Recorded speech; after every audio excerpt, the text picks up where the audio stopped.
讲到这高铁呢，要通到宜兰的计划案件，今仔日伫咧环境部的环评大会通过审查，这条路线会对台北的南港站开始接，最后伫咧宜兰县政府东南边设一个宜兰站，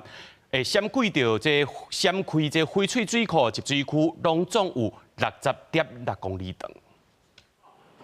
反对高铁延伸宜兰的代表伫环境部集合，要求停审新划高铁。立明指出，报告中讲高铁有旅行时间节省效益，刷疏忽转坐甲等车的时间。看西部高铁10多年的运作，高铁台中甲新乌日，高铁台南甲沙仑转坐，甲即马也无法度连接了真好。转乘跟候车时间，怎么可能去造成那个节省旅行时间的24%的一个经济效益呢？这个完全是谎言，是骗人的哦。卡拉按20伫昆明大会审查，代理馆长林茂生嘛出席表示，地方将5万，即马就敢若差最后一里路，宜兰县民代上北都来支持开发的民意。 是一个必须要施作的一个重大的100年重大工程。高铁让宜兰能够进入全台一日生活圈。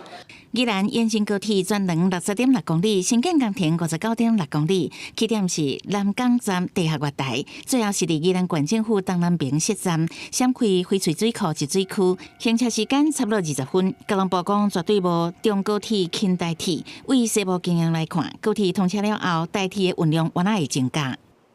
96年高铁通车的时候，台铁的运量每日是45万，现在每天是65万，两者明明就是互补、互相成长。审查过程，环评委员针对土方占坑、地表废水下减、开发特定区这个问题提问。由环评委员认为，台北南港民众对于高铁行高架设置平台有疑问，应该都要回应。可能我们还是要尽可能的在我们可行的办法里头去对这个地方做一些改善铁道局回应，用高架是因为地下3站分属高铁穿长通路，还有代替的铁轨路无法度搁挖落去，也讲会加强双铁的接驳。最后，环评大会决议案件通过审查，铁道局表示重大建设需要听报行政院核定，争取年底也是明年初通过。所来设计发包时间一定核定了后11年会当通车。记者采访报道。